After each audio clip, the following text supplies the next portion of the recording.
Wow, that was intense. Episode 7 starts with the resolution of that bath scene. It turns out that Walter was Sherry's knight, and he wants to help Sakura protect Sakuya, just like Jerry, who wanted to protect Marion, or Guilford, who wanted to protect Cornelia. So the two agreed to work together, even though he gave off grapey vibes. After moving his hand from Sakura's face, she gives him this "what the hell was that" look. So the situation followed that scene from the original anime. Next we follow up another plot point from last episode. Sakuya learned new things about Ash, so she went to the Lavender House to learn more. Apparently her background check didn't reveal anything. How convenient. At the Lavender House, she commanded the nun to tell her everything about Ash. Intro time.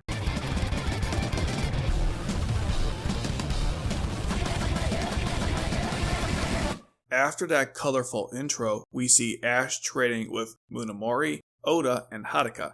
We go back to the Lavender House, where the nun revealed Ash's past. This part was confusing, so I'm going to do my best to break this down. Ash and his younger brother Nicole were war orphans. Nicole was sickly, and Ash was a lively boy. Now we move forward 3 years later. Norlon adopts both boys as part of the Vogue scheme, where wealthy adults took in orphans. Before leaving, Ash and Nicole say goodbye to Ruby. Ruby, Ruby, Ruby, Ruby!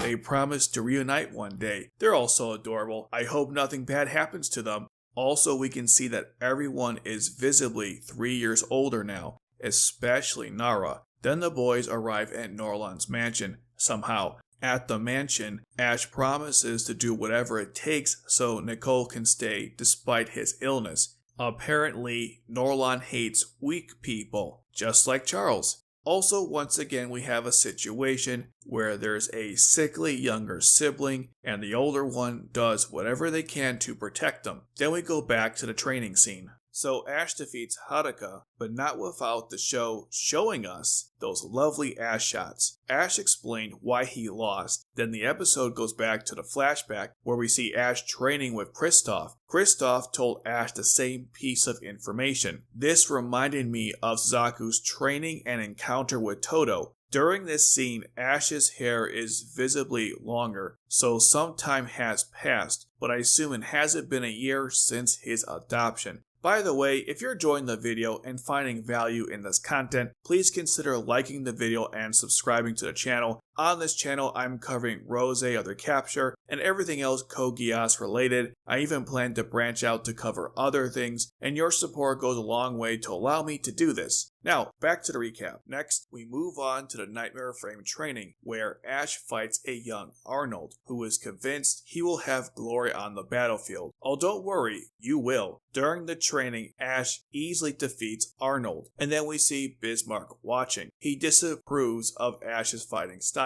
Of course, this means that Norlon was a former member of the Knights of the Round. Later on, Norlon teaches Ash an important lesson. We hear his words while seeing Ash kill people in a mansion. Norlon's lesson in all of this was that Ash has to kill his heart and he won't feel anything. That's the key to becoming a powerful assassin. The nun later explained that Ash killed people who Norlon found to be problematic. Then years pass, probably 3 to 4. Ash becomes the Knight of 13. Then more time passes, and now I believe we are at Koa Year 3. Ash and Nico have a depressing conversation which is interrupted by another assassination mission. On this one, they run into Ruby. Ruby, Ruby, Ruby, Ruby!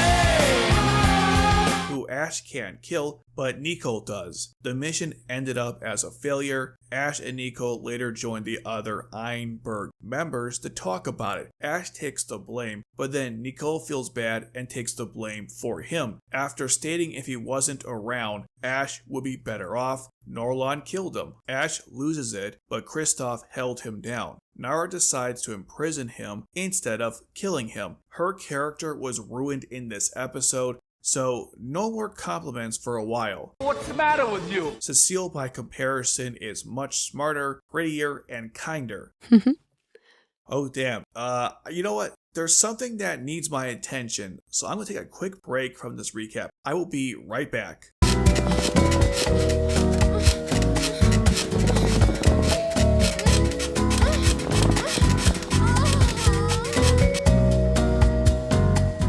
Okay, I'm back. Ash ends up at the same jail as Emperor Jugo and is placed in the cell directly in front of him. Then we have to pan to this annoying part where Sakura pissed off Catherine, then talks to Walter about protecting Sakuya. Boring. Then Kristoff runs into Nara, asks about Ash, and threatens to use unpleasant means to get what he wants. He also called out her hypocrisy, deservingly so, since unlike her, Cecile wouldn't be this naive. She's well aware of her actions, and I respect that. Oh damn, looks like it's time for round 2. Again, I'll be right back, I got something more important to attend to.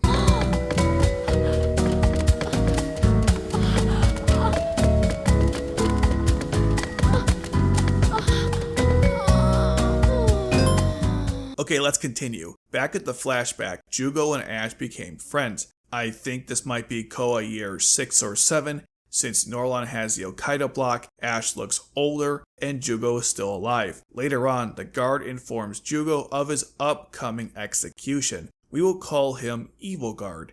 Killing Jugo will allow Callus to take over. Over the next few days, weeks, months, or who knows how long it was, Ash told Jugo about his past. Jugo gives him some life advice. The two joke about Ash marrying Sakuya. Then the guard informs Jugo that due to Kuroto's rebellion, his execution is moved to tomorrow. The three agree to escape together. During the escape, Ash promises to protect Sakuya. Unfortunately, the evil guard was waiting for them. Since Norlon had anticipated this, he killed the good guard. Ash gets away at Jugo's request, using Zaku's bullet dodging perk. Then everyone shoots Jugo, and the evil guard finishes him off. This reminded me of the guards that failed to kill Colin or Toto. Ash returns to the Lavender House and tells the nun everything. This man is suffering the same kind of trauma as Zaku, who also killed someone. But Zaku actually killed his father. That's the major distinction. This revelation also explained why everyone acted surprised to see Ash alive,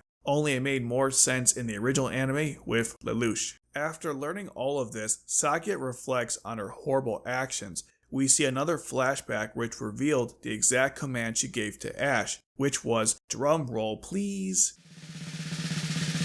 Protect me as you would protect the person most important to you. Back at the present, unfortunately for Sakuya, she runs into Kristoff's trap. Thanks to his Magneto helmet, she can't use Gias on him, which led to her capture. It's kinda similar to when Britannia captured Lelouch in turn 17, but the better comparison is how both Lelouch and Sakuya's reckless use of Gias almost led to their downfalls. Anyways, Natalia is captured. Arnold and Catherine attack the Seven Shining Stars base with that cringe nightmare frame dancing. Also, Arnold, like Jeremiah, is a cyborg with a brand new nightmare frame. And the episode ends with Sakuya in a straitjacket, just like her uncle. Hope you enjoyed the recap. Don't forget to like and subscribe and let me know your thoughts on the 7th episode of Roze of Recapture. As always, while you're here, check out my reaction to the 7th episode, which you can watch right here, right now.